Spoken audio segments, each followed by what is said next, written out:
Good evening. You're now with me, Lorenzo Isaac, for TVS Nightline. We begin with this story. The establishment of the AFFIN Tower at Tun Razak Exchange, DRX, Kuala Lumpur underscores the growing need for financial institutions to move swiftly and remain steadfast in a high-velocity global environment. Officiating the launch, Sarawak Premier Dato' Peninggi Tan Sri Abang Johari Tun Openg says the new headquarters serves as an operational engine that unifies workforce capabilities, ensuring institutions remain relevant amid an increasingly complex global landscape. Abang Johari describes the consolidation of nearly 3,000 AFFIN Group employees at a single location as a strategic strength that must be translated into high-impact daily performance for customers and the business community. And that is why headquarters matters not as a building, but as an operating engine where standards are set, decision move, and trust is safeguarded. Menara AFFIN strengthens that promise through one advantage, execution under one roof. As mentioned earlier, from 3 buildings to 1 building. By bringing together the group's key businesses, this headquarters enables tighter coordination, faster follow-through, and a more seamless proposition across commercial banking, Islamic banking, and investment capability. According to him, in a rapidly evolving global landscape, incremental improvements are no longer sufficient. Instead, organizations must pursue end-to-end transformation, upgrade their systems, and execute strategic leaps at the right time. Also, the AFFIN Tower marks a new phase in AFFIN Group's transformation towards modern banking that is more competitive on the international stage. AFFIN Group President and Chief Executive Officer Dato' Wan Razli Abdullah says AFFIN's presence at TRX reflects strong confidence in the area as Malaysia's international financial hub, while reinforcing the group's position in the group financial landscape. He says the launching of the 47-story tower highlights the group's long-term commitment to sustainable growth and customer-centric financial services. That commitment was recognized nationally by the Construction Industry Development Board, CIDB, which awarded AFFIN the Best Project Award for the building in 2024, major category. It is a recognition not just of a building, but an icon built with perseverance under pressure. Today, Menara AFFIN stands as a landmark for AFFIN, a symbol of our ambition, our determination, and our strength as a modern and progressive banking group. Wan Razli adds that AFFIN Tower will serve as a strategic hub to drive innovation, execution, and the group's long-term growth within the national financial landscape. Wan Razli also notes that AFFIN provides more than 1,600 automated safe deposit boxes, with utilization exceeding 80%, reflecting strong customer confidence in the institution's security system and innovation capabilities. On financial performance, he revealed that AFFIN's assets have grown from 67 billion ringgit in 2019 to more than 124 billion ringgit currently, recording an average annual growth rate of 11%, while the group's customer base now stands at 1.7 million nationwide. Gabungan Parti Sarawak, or GPS, plans to hold its inaugural convention on April 19 at the Borneo Convention Centre, Kuching. GPS Secretary General Dato' Sri Alexander Nantalinggi confirmed the move following a directive from Premier Dato' Peninggi Tan Sri Abang Johari Tun Openg during a High Council meeting at the Parti Pesaka Bumi Putra Bersatu HQ today. Nanta says the convention team will focus on Sarawak's post-COVID development strategy 2030 and the state's achievement under the roadmap. Isu yang dibincangkan dan adalah cadangan oleh Yang Amat Berhormat Premier supaya GPS akan mengadakan perhimpunan agung GPS, ya, yang telah dijadualkan ataupun tarikhnya telah dibincang dan ditetapkan pada bulan April lah. Sekarang tentatively 19 hari Ahad bulan April, ya, tentatively.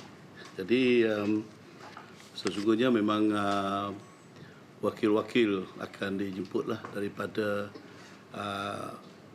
semua 4 parti komponen GPS. He also revealed that the main organising committee has been proposed to be chaired by Deputy Premier Dato' Amar Douglas Ukambas with the presidents of Parti Rakyat Sarawak PRS, Progressive Democratic Party PDP and Sarawak United People's Party SUPP serving as deputies. Indian Prime Minister Narendra Modi arrived in Malaysia today for a 2-day official visit at the invitation of Prime Minister Datuk Seri Anwar Ibrahim. Modi's aircraft touched down at the Bunga Raya Complex, Kuala Lumpur International Airport at 4:40 p.m, where he was warmly received by Anwar. The visit reciprocates Anwar's official trip to India in August 2024 and marks Modi's 3rd visit to Malaysia, his first since both countries elevated bilateral ties to a comprehensive strategic partnership in August 2024. The visit is expected to further strengthen Malaysia-India relations and deepen cooperation across key sectors, building on diplomatic ties established in 1957. Modi is scheduled to hold bilateral talks with Anwar on Sunday, with both leaders expected to review the implementation of both the comprehensive strategic partnership and chart new directions for cooperation between the two countries. The discussions are also expected to focus on cooperation across a wide range of areas, including trade and investment, defense and security, labor, tourism, connectivity, agriculture and education, as well as regional and international issues of mutual interest. Following the meeting, both leaders are scheduled to witness the exchange of several agreements and cooperation documents, reflecting the strengthening of institutional ties between the two countries. Malaysia-India economic relations continue to show strong momentum, with total bilateral trade reaching 79.5 billion ringgit in 2025.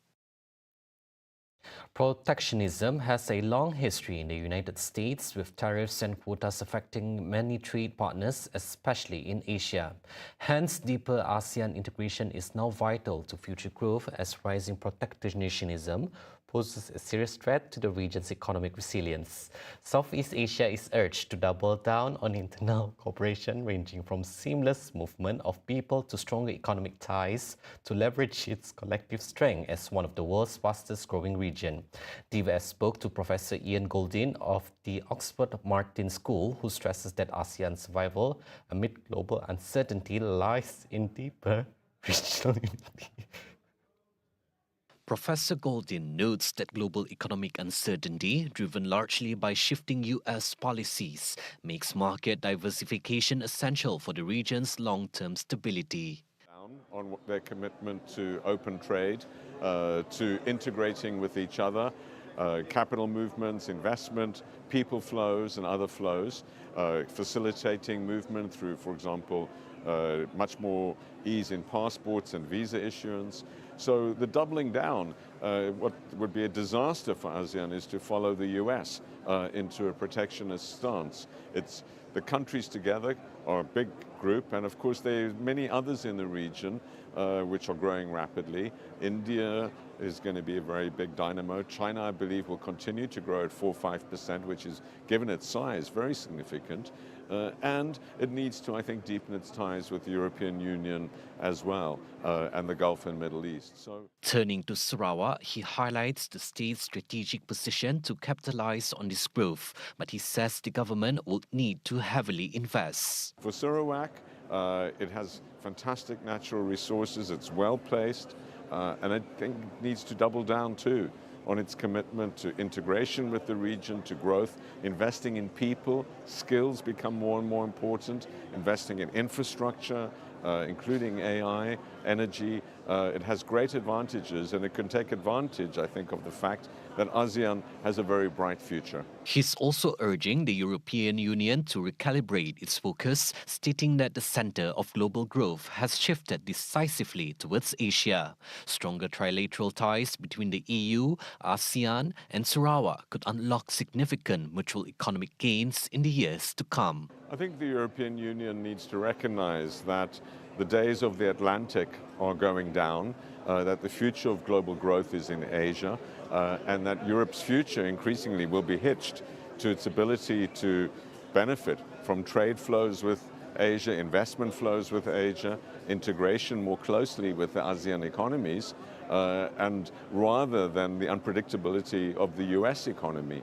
So I think this is an imperative for Europe, but I think it's also an imperative for ASEAN. It's 400 million people, it's high income, it needs the raw materials, the services, the value added that ASEAN can provide, and it's also a form of way of ASEAN diversifying away, not only from the US, but also, I think, dependence on China, India, or any one big country.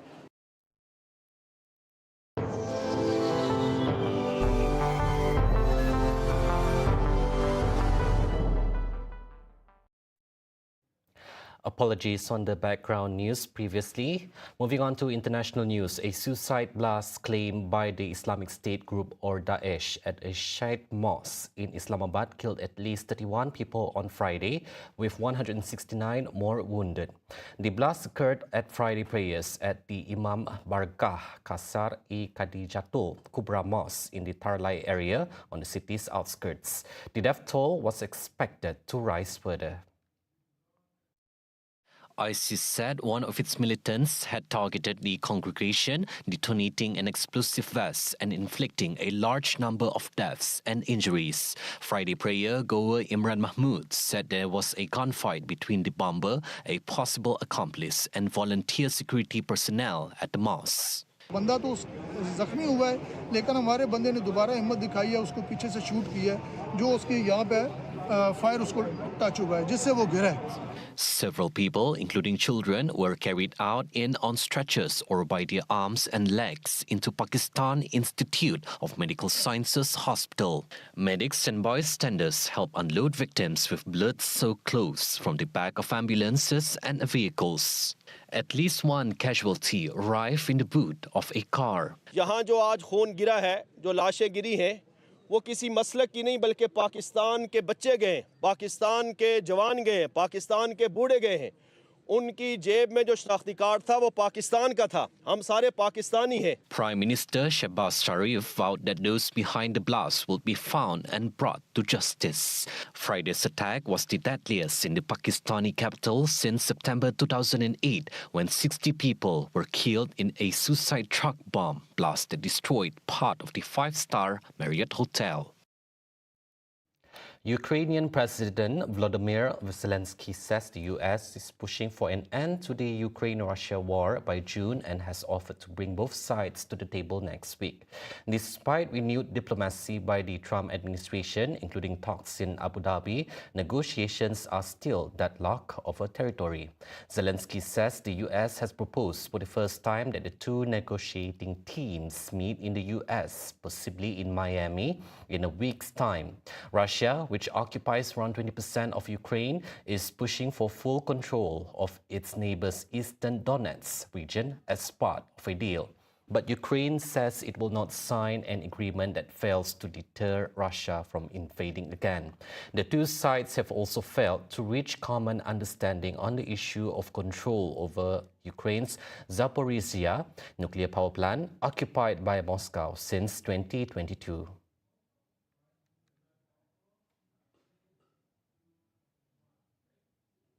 And that's all the news for tonight. I'm Lorenzo Isaac. Thank you for watching and have a good night.